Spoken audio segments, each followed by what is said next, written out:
Hey everyone, so I've decided to do the Kendra's Card Challenge number 5 for the second time. This time I thought I would use the 6.5 by 6.5 paper pad from Kaisercraft. It's called Fallen Leaves and it has lots of really pretty green and black tones. There's some browns in here as well. I think the trick with using this paper pad is going to be that I need to pick 6 pieces of pattern paper that can go either direction. So all 6 of the card template cutouts have paper that goes in multiple directions. I've got my standard A2 card bases, so 5.5 by 4.25, and I've got my back panels here, which are 5.25 by 4. They will match in really nicely with these tones, so I've chosen to go with the grey. I'm just going to work my way through this paper pad and then pick the 6 different pattern papers and consider which ones will match up with which for the actual card sketches themselves. I've lined up my 6 pattern papers that I've chosen from the paper pad and I've put them in the spot that I want them to be. So this is pattern A, B, C, D, E and F and I will cut them up per the template. Let's see how we go. For card number 1, you can see that it has 2 large pieces of the pattern paper and then a smaller piece as well as a sentiment. I've chosen to mat all of the paper in this video in black. It's a very different look than what I'm used to, but I think really suits the colours of the paper. I'm also lining up some extra leftover cardstock just to make sure that that second piece of paper lays nice and flat. I've added on the highlight at the front and then a basic happy birthday sentiment and then a little cut apart from one of the spare pages of the paper pad. So this has created card number 1. For card number 2, I've made a couple of basic adjustments to the sketch. In the original template, it has all 3 pattern papers lining up next to each other. And then you can see at the top and the bottom, there's a bit of a gap with the matted layer. I chose to actually make that matted layer bigger so that it goes all the way out to the edge of the paper with a bit of a gap. And then I'm laying my pattern paper on with some gaps in between. Because there was a bigger gap just there, I've added an extra piece of paper, which is just some gold and white stripe. It then matches in with the tones of the paper. Instead of an oval, I've got a rectangle shape. I don't really have any oval dies, so I always use a rectangle or a square or perhaps a circle. I've then added a happy birthday and then a cut apart. That's card 2. For card number 3, I've got the 3 pattern papers, and again I did adjust the size of the pattern paper slightly so that it has a bit more of a symmetrical look to it. And I've used the standard circle with a happy birthday matted again in black, and then I have some butterfly stickers from the Flutter collection that I've added on as a bit of an embellishment to finish off the card. So that's card 3. For card number 4, this uses almost every piece of pattern paper. So the 4 rectangles in the background and then with the flags on top. I followed the design pretty closely, but you'll see here that I actually attached the paper backwards. So I have the narrow rectangles on the right and the bigger ones on the left. It didn't matter in the end. I fussed around with where I put the rectangle on top a little bit just so that it looked a bit more balanced. That's card 4. For card number 5, this one is a very basic design. It just has 1 piece of the pattern paper with a double layer. So I chose to keep it really, really simple. I've just added a happy birthday and then a small little butterfly, card 5. For card number 6, I've again used the black matting layers. I've got everything ready to go. I'm just compiling the card here. And instead of the circles, what I chose to do was use, again, some of those Flutter stickers from Kaisercraft. They are absolutely gorgeous and you get 200 on a roll for I think about $6. So I used 3 different colours. It's card 6. For card number 7, the top grey piece is supposed to be something that has been embossed or stenciled or decorated in some way. I chose to actually use one of the other pieces of pattern paper from the paper pad. I love this giant piece with fall leaves and I thought it'd be a great chance to showcase it. So I just used one of the spare pieces that was left over. Then added a standard piece of pattern paper and then one of the tags that came from the paper pad. And this has been quite straightforward, but this is card number 7. For card number 8, this one has a pattern paper down the left and then a rectangle. For this one, I have done a grey matting paper. I haven't had to use this on many of the cards because the templates have quite a bit of coverage already. But I've literally lined up the pattern paper. I've added a happy birthday sentiment with a little bit of cardstock so that it stays nice and flat onto the card.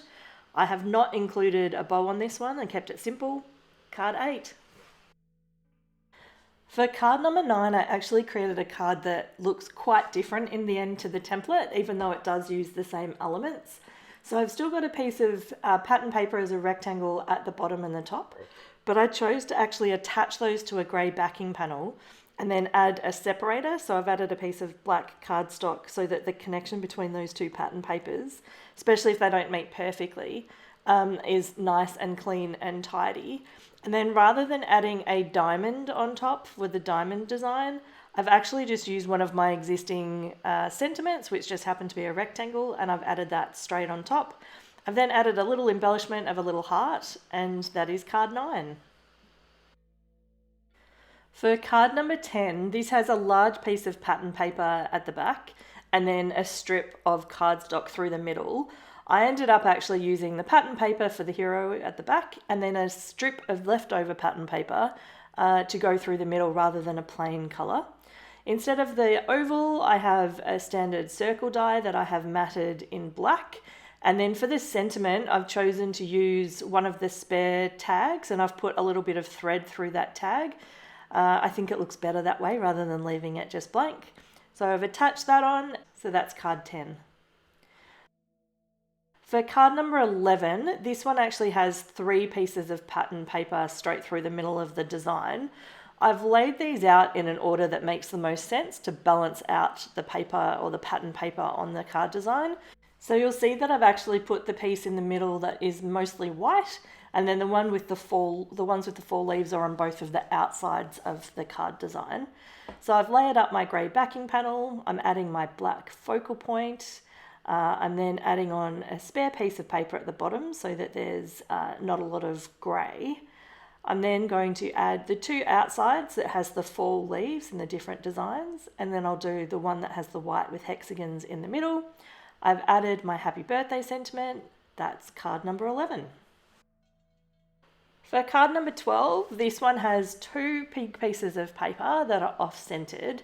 So I have used a piece of black and then the piece of patterned paper. And then I've chosen to put a circle in the middle rather than the large rectangle that has been part of the actual card design. This just seems like a better balance than covering up a lot of that green pretty paper. So I've attached the circle and now I'm fussing around a little bit with the leaves that I've cut out. So I cut these out from one of the specialty pieces of paper. I fussy cut it. Now I'm adding some glue and adding it as an embellishment to the card. So that is card number 12. For card number 13, I used one of the grey backing panels. Again, another couple of pieces of pattern paper. That dark green one is not matted and it's not matted in the card design, so I kept that true to the approach. I'm layering up the multiple pieces of pattern paper so that it's all, again, nice and stable and nice and flat. Instead of a rectangle for the sentiment, I actually used a circle. I had a spare one on my desk and I've added an embellishment to it. I just cut out a small little piece of foliage. It's black and white, so it's actually very simple, and I considered colouring it but decided to leave it. And that is card number 13. For card number 14, I had 2 strips of the pattern paper, both matted and attached to a backing panel. I then had the grey that I used also on the card base, so there's quite a few layers on this one. I used the circle per the card design, and then I added the little bird. I'm really enjoying the black mats. I really think they look really good. So do you use black mats? Maybe let me know in the comments below if this is something that you sometimes use or if you think it's a good alternative. And so for me, that's card 14. For card number 15, I went completely rogue. The pattern paper did not suit creating some kind of stacked up design or creating anything that looked a little bit like a birthday cake. So I literally just grabbed a couple of the extra spares, matted them in black, and then scattered them around the card front so that there would be little bits and pieces of overlap and little bits sticking out. I then picked a piece of the foliage from the cut aparts and a circle die cut. I had a couple of them spare, so I used it for card 14 and then also for card 15. And I literally just made a jumbled up freehand card. I don't do this very often, but by just adding some layers behind and making some decisions about where it could peek out from, it worked out pretty well in the end. And so that is card number 15. So here's the final 15 cards. I absolutely love them. I used quite a few cut aparts from the paper pad, and then I also used some of the butterflies from the Flutter collection, also from Kaisercraft. They come in a roll of 200 for I think about $6. So they are excellent value. I've put another video here that I think you might enjoy. Have a great day.